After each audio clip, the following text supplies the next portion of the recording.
Magandang araw po mga kababayan. Ito po si Kaeli at muli pag-uusapan ho natin itong may kinalaman sa kaso ni dating Pangulong Rodrigo Roa Duterte na nandiyan po, hinaharap ho niya, no? Diyan po sa ICC, kung saan ay may kinalaman ito pong sinasabing kampanya laban po sa illegal na droga. At meron pong isang abogado ang nagsasabi na tila may depekto sa batas. Ito pong kaso sa ICC laban po sa dating Pangulo. Siyempre, alam niyo, pag may depekto, may mga posibilidad. Posibilidad lang naman na baka mabaliwala o maabsuelto. Pero magandang talakayin ho natin at para po sa kapakanan ng ating mga taga-subaybay, ay ito hong sulat na ito ay isinulat ng isang abogado at diyan po sa sa Amerika. Ito'y lumabas po sa Inquirer.net. At ito po ay mula kay Attorney Arnedo S. Valera. Siya po ay Executive Director ng Global Migrant Heritage Foundation at Managing Attorney ng Valera and Associates. At siya rin po ay isang U.S. Immigration and Anti-Discrimination Law firm sa loob po ng 32 taon. Grabe hon. Talagang napakatagal na ho sa kanyang At siya po ay may master's degree in International Affairs at International Law and Human Rights mula po sa Columbia University. At siya po ay trained sa International Institute of Human Rights sa France. At siya po ay nakakuha ng kanyang Bachelor of Laws mula po sa Ateneo de Manila University. So maganda ho at sinimulan ho natin na ipakilala at yung nagsasabi na ito hong sinasabi na kaso sa ICC o yung aligasyon na may kinalaman sa anti-drug campaign ni dating Pangulong Duterte at siyempre nahaharap po siya sa crime against humanity. Pero ang sabi ho ni Attorney Valera, ito po ay kinakailangan ng talagang masinsinan at matindi ho, malalim ang legal scrutiny. Talagang kinakailangan busisiin kasi ang kanyang pananaw ho dito, mga kababayan, ito ho ay may depekto. May depekto sa batas. Yun pong sinasabi niya, mga kababayan, at iisa-isahin ho natin. Kasi binabanggit ho rito, ito, binigyan niya ho ng background ni Attorney Arnedo S. Valera, na ang International Criminal Court o ICC ay kahit kailan daw ho, ay hindi pa ho sila nakapag-prosecute ng na may kinalaman sa anti-drug campaign bilang crime against humanity. At so ito lang po ang kauna-unahan na kaso at na may kinalaman sa kampanya laban po sa illegal na droga. At kung kaya ngayon, may mga talagang nagtatangka at siyempre, nagtatanong tungkol rito sa serious and legal jurisdictional concerns. Yan ho At ang binabanggit ho, mga kababayan, matapos po ang mahigit sa 63 taon, maging ang itong United Nations o UN, ay umaamin na ang international campaign, talagang global, talagang pagbuong mundo ito. Ang kampanya laban po sa illegal na droga, hindi po talaga nagtatagumpay. Kahit na yung mga mayamang bansa o mga kababayan, tapos may mga B-type po, mga kababayan, sa pangkalataan sa buong mundo, ayon na rin po sa UN, hindi po nagtatagumpay para sugpuin ito pong illegal na droga. Mga kababayan, at di ba, marami na rin hindi lang po dito sa Pilipinas at maging sa ibang bansa ay sinasabing talagang nagkaroon po ng matinding kampanya at libo-libo ho ang mga namatay dahil sa nasabing polisiya. At maging sa Estados Unidos, meron din silang war on drugs, mga kababayan, talagang ang sinasabi, halos sa 3 dekada. Ibig sabihin 3 dekada, 30 taon, sandali ako, to 30 taon ang kanilang kampanya laban po sa illegal na droga at nako, nagkakahalaga na po ng trilyon dolyar ang kanilang nagastos ho rito. Pero bigo pa rin ho na masugpo at masolusyonan ito hong illegal na droga, yung problema po sa illegal drugs. Yun ho. At so, yun po binabanggit ho ni Attorney Valera. At dito ho, yung crimes against humanity, ito yung legal standard ho nito mga kababayan sa ilalim po ng Article 7 ng the Rome Statute, itong crime against humanity ay ito yung mga requirements may kinakailangan pala ho para pumasok ho dyan. Ito ho, una, ang widespread or systematic attack against a civilian population. Binabanggit ito talagang pangkalahatan at nagkalat at talagang may sistema na pag-atake sa civilian, yung sa civilian population. Yan pong una. Pangalawa, a state or organizational policy directing the attack. Talagang yung sinasabi, talagang tinutumbok ko yung civilian o tao. At itong acts such as murder, extermination, torture, or other inhuman attacks, yung inhumane attacks, yung mga hindi makatao na pag-atake. So ito raw pong mga elementong ito na kabayan ay kinakailangang talagang mapatunayan beyond a reasonable doubt. Talagang walang kaduda-duda na dapat talagang ito po ang nangyari. Gayunman, at base po sa kanyang pagtingin dito po sa kaso sa Pilipinas, mukhang ito raw po ay hindi tumutugon sa sinasabi nitong legal standard. Iminang ito natin, ito yung tatlo, yung widespread or systematic attack against civilian population, yung state or organizational policy directing the attack, at again din yung murder, extermination, torture. Yun ho. So, hindi raw ito tumutugon o swak sa legal standard na sinasabi dito po sa crimes against humanity. So, yun po ang kanyang paliwanag. Kasi, ito ho, ang sinasabi. Yung Philippine drug war lacks the characteristics of crimes against humanity. So, kulang. So, sinasabi niya kanina, mukhang may depekto. Pinapaliwanag lang ho natin mga kababayan. At siyempre, alam naman natin, ito, yung mga abogado, may kanya-kanya silang mga argumento at angulo, di po ba? Pero, ito, magandang pakinggan din ho natin yung binabanggit ni Attorney Valera. Kanina, binanggit ko at ito po inalathala ngayon sa Inquirer.net na kung saan talagang ito po ay, di ba, kinikilala at nirespeto na pahayagan dito po sa ating bansa sa Pilipinas. So, sabi ho niya, ito ho, tulad ng mga yung Philippine drug war na pinangunahan ni Pangulong Duterte, parang kulang daw po ng characteristics of crimes against humanity. Ito ho. Kasi ang sinasabi niya, yung crimes against humanity, itong kaso sa ICC, ay ito, wala naman daw widespread or systematic attack on civilians. So talagang hindi naman po talaga tumbok yung yung lahat yung buong civilian, lahat to kasi ang tinumbok ko rito 'di ba sa kampanya laban po sa illegal na droga ay yung mga drug addict. So hindi po lahat ng civilian. Yun po ang binabanggit ni Attorney Valera.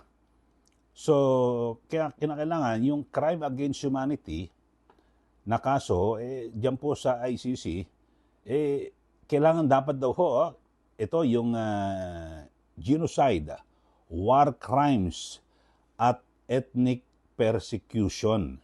Yun po, binabanggit niya At sa kabaliktaran, by contrast, ang Philippine Anti-Drug Campaign ay isa pong law enforcement operation. At ang tinutumbok nito, ang tinatarget nito ay ang criminal drug networks. At ang sinasabing napaulat na namatay o napatay ay ito po ay sa ilalim po ng resulta po ito ng drug operations. Yun po, at naisinagawa po ng police or extrajudicial killings na kung saan ay hindi naman were not sanctioned by state policy. Kung sa wala namang polisiya na talagang patayin. Bagamat ang isa po sa pinagbabasihan nila, yung mga nagiging talumpati ni dating Pangulong Duterte, di ba, sa kanyang mga pahayag na papatayin at mukhang yung kung natatandaan nyo, ito pong si Senator Bato na dating hepe ng PNP na, di ba, pag may mga binabanggit pag na-interview siya, ayaw lumaban, di palalabanin. So may mga gano'n, no? Siguro maaaring ito ang naging argumento naman ng mga complainant at naghahain ng kaso. At dito binabanggit pa, ito paliwanag ni Atty. Valera, na itong drug war ni dating Pangulong Duterte is not unique. So hindi raw po ito kakaiba sa intensity or tactics sa ibang mga bansa. So wala akong kaibahan na tanging nangyari lang ito sa Pilipinas. Kasi may binabanggit mo rito, may mga bansa tulad sa Mexico, 120,000 ang napaulat na namatay sa ilalim po ni President Felipe Calderon. At yung kanyang drug war sa Colombia na mahaba, no, dekada-dekada, ay nagkaroon din po ng narcotics campaign. At ganyan din po sa Thailand, di ba? May mga drug war din ho dyan kay Thaksin Shinawatra. At lahat po, no, ng mga aligasyon ang sinasabi, yung mass human rights violations, di ba? May mga aligasyon ho dyan. Pero sa ngayon, ito hong ICC ay, yung mga kaso na yan ay sila po ay tumanggi na i-prosecute ang nasabing kaso. At kinilala na ang nasabing drug enforcement nanatiling, siyempre, nasa lubuyan ng, ng yung sinasabi within the domain of state sovereignty. So, yun po. Pero, ang kaibahan lang ho rito, parang nagtataka ho ito na yung kampanya ni Duterte, parang naging iba rin na ang trato naman ho rito ng ICC na parang yung nagiging perception, mga kababayan, na maaaring ito po ay meron pong selective justice. So, yun po ang binabanggit ni Atty. Valera. Tapos, ito hong law enforcement, na pangalawa sa sinasabi niya na kulang na talagang itong Philippine drug war lacks ng yung kakulangan ng characteristics para sa crimes against humanity. Ito po yung pangalawa. Yung law enforcement, not crimes against humanity. Yun po. At kasi sinabi na po ng United Nations Convention Against Illicit Traffic in Narcotic Drugs and Psychotropic Substances, yun ho, mga kababayan, binabanggit dito na wala. Talagang yung mga kanya-kanya mga estado o bansa, meron silang sariling na kampanya tulad sa Pilipinas, yung Oplan Tokhang, mga kababayan, di ba? At pero hindi naman itong Oplan Tokhang was not a campaign of extermination but a police initiative to neutralize drug syndicates. So, yan po ang binabanggit ho. At samantalang yung ilang police officers, ibang opisyalo ng PNP, dito po sa ating bansa, siyempre may mga talagang may mga umabuso, sabi niya, talaga naman may mga napaulot na umabuso. Iba nga, may mga nakakulong, di ba? At yung individual cases of misconduct should be prosecuted.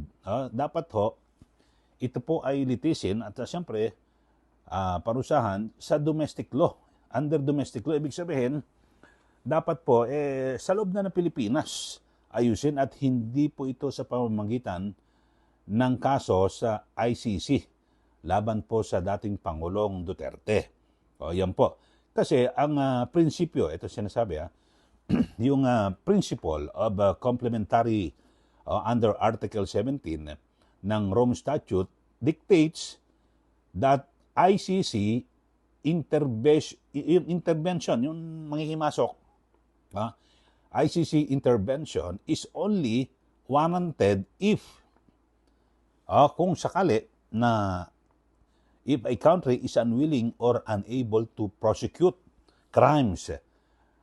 Pero ito hindi mo pwedeng apply sa Pilipinas. Kasi ang sabi po ni Atty. Valera, mga kababayan, pwedeng manghimasok sa kaso ito hong ICC kung unwilling or unable, so hindi kayang i-prosecute ng Pilipinas yung nasabing mga krimen.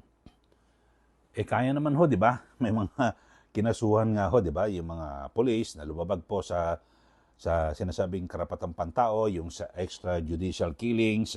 Di ba? May mga nahatulan na ho ng korte, may mga nakakulong na. So sabi ho niya, convicted police officers for extrajudicial killings. So, di ba? Yung kay Kian de los Santos, yung kaso ho niya, tama, may convicted ho yung dalawang police no, kaya lang isa namatay no, at hindi na ho siya nakakapag yung nakuha yung kanyang sentensya, no, hindi na po napagdusahan. So, yun po ang binabanggit. Mga kababayan. Tapos, ito hong investigated and prosecuted rogue law enforcement officials. So, sa Pilipinas, ang sinasabi, yung korte nanatili namang functional. So, ang ICC jurisdiction, both unnecessary and an overreach. So, ibig sabihin, ang binabanggit ho rito ni Atty. Valera, mga kababayan, hindi kailangan. Kasi gumagana naman yung mga korte dito po sa ating bansa, sa katunayan, di ba, may mga nahatulan. So, yun po ang binabanggit ho, mga kababayan, ni Atty. Valera. Ito po si Atty. Valera ay Executive Director ng Global Migrant Heritage Foundation. So, ang binabanggit niya ho, sumatotal, at binasa ko ng buo, medyo mahaba ho kasi. Pero sa mga meron pong dyan, may mga smartphone, pwede nyo pong i-check sa inquirer.net. Ito pong isinulat ni Atty. Arnedo Valera. Yun po. At sa US po yan nakabase, mga kababayan. So, ang sabi niya, yung kaso po sa ICC na kinakaharap ngayon ni dating Pangulong Duterte ay may depekto. May depekto sa batas. Bagamat sa ngayon ay yun naman, kanya-kanyang mga argumento yan, mga kababayan. Kasi depende pa rin ho yan sa pag-usad ng kaso at baka may mga lumbas pa na mga dagdag na ebidensya kung ano man para madiin ang dating Pangulo, abangan natin. Pero sa ngayon, initial po na pagtingin ng isang abogado at 32 years na po ito sa pagiging abogado, sa larangan po ng abogasya. So hindi po matatawaran yung kanyang mga karanasan dito po sa batas, mga kababayan. So na-share lang ho natin at yun kaya natin binabanggit yung pangalan mismo ni Atty. Valera para linawin ho natin na hindi ko po ito gawa-gawa.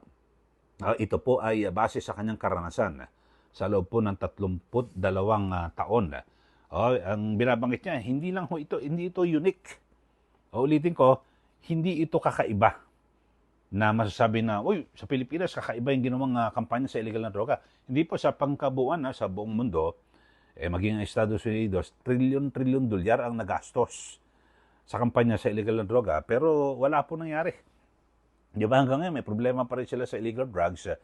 At maging ito hong, yung sa Mexico, 120,000 taong na namatay, di ba? Tapos, sa Colombia, alam niyo naman ho. At sa Thailand. Pero hindi ho nang himasok ang ICC. So, maliwanag ho, mga kababayan, kapag ganyan na hindi po nang himasok ang ICC, ibig sabihin, ang sabi niya ay hindi tumutugma yung mga kaganapan dito sa Pilipinas para panghimasukan ng ICC. So, abangan natin ang susunod na mangyayari dito po sa kasong ito. Pero sa ngayon, ayon po sa isang abogado na nakabase po sa US, 32 years po na nagpa-practice ng batas, ito po ay may depektong batas. So, kung usaping legal, may depekto rin, may mga butas. Yun ho. Kasi, sabagay, pag-usad doon ng kaso, talagang titingnan ho at magdedesisyon naman yung mga maestrado o hukom ng ICC, base po yan sa mga dokumento. At naniniwala ho tayo na hindi naman pwedeng, hindi kayang impluensyahan ho yan ng sino man para lang madiin ang isang tao. So, abangan ho natin. At maaring itong mga argumento na ito ay titingnan ho natin dahil sa meron na pong legal team si dating Pangulong Duterte at meron na po sila nakabuo na legal team yung British Israeli mga kababayan yun po ang mangunguna sa pagdepensa dito po kay dating Pangulong Rodrigo Duterte mga kababayan. So abangan natin kung ano yung kanilang mga magiging estratehiya dito po para po sabihin natin na maabsuelto. Siyempre, lahat naman po ng mga abogado, yun po ang layunin. Kapag nasa depensa o nasa prosecution ka naman, ma-prosecute or mahatulan. So dito ito'y pangunahan ni British Israeli lawyer na si Nicholas Kaufman. Veterano po ito sa ICC. At magiging katuwang ho dyan si dating Executive Secretary Salvador Medialdea at dating presidential spokesman Attorney Harry Roque. So abangan natin mga kababayan, pero base po sa argumento ng isang abogado na nakabase sa US, 32 years, may depekto. Kung pagbabasihan natin yung kanyang argumento, pwedeng makalusot. Ito pong si dating Pangulong Duterte sa nasabing kaso diyan po sa ICC. So abangan natin ang pag-usad ng nasabing kaso laban po kay dating Pangulong Rodrigo Roa Duterte. Maraming salamat ho sa mga hindi pa ho nag-subscribe. Mag-subscribe na ho kayo dito po sa aking channel at Eli Saludar. So i-like nyo rin po at i-share para maipamahagi at malaman ho ng tao kung ano yung ating mga pinag-uusapan. Ito hindi ito fake news. Hindi po gawa-gawa at nalathala rin naman sa mga respetadong pahayagan, mga kababayan. Okay, maraming salamat. Ito po muli si Kaeli hanggang sa susunod ng ating palatuntunan o pagbablog. Kaugnay pa rin ng mga kaganapan dito po sa ating bansa.